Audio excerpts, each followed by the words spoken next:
saka ndine kuti ndabata saka ndine kururama kwenyu kuti Jehovha akudzwe.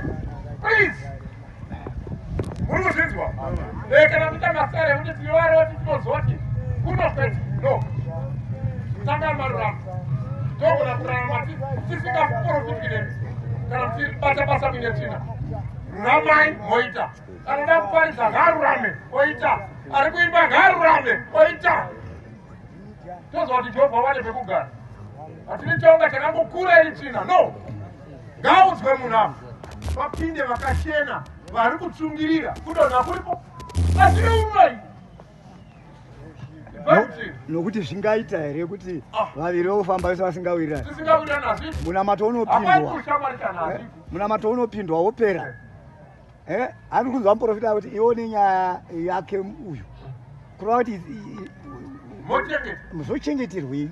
Unochengeterwa. Kumupromota kuti asazokutaurawo. Hanzi anozondiudzawo zvangu kana ndikamuudza. Ngaudzwe. Shamwari mbomira. Chimiro chakasina kunaka. Tonana. Iwe shamwari mbomira. Chimiro chakasina kunaka. Uyo nendepi uyo? Dzoka iwe. Dzokea. Mazvinzwa? Hatingambopindirane varoti hatipindirane. Ramai. Ende kana muine system yeBram Goods medu. Getaway munogara uko.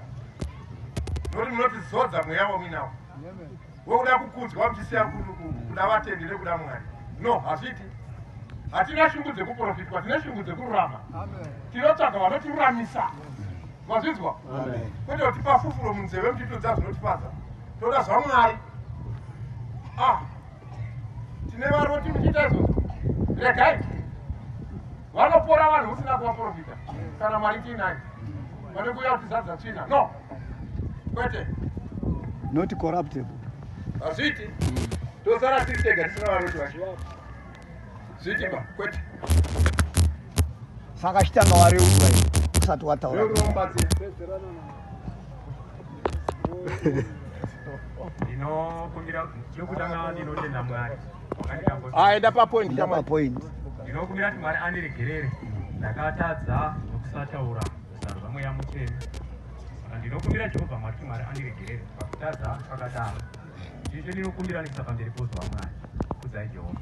Chienda mberi ndakatadza ndikasakuudza kuti. Ndakatadza ndikasakuudza.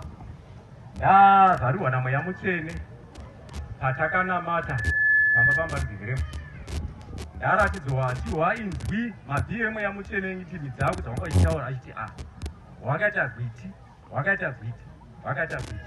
Saka ndokudzizarurirwa kwandakaita namweya mutsvene patakanamata. Panapa izvezvizvi ndobva ndazarurirwa ndichiti aiwa munhu ari kubata basa saakaita chi akaita zviti. Apa ndambozarurwa nezuro. Achiri kuripota chinoitika pauri ngirozi yako ndiye iri kuiripota.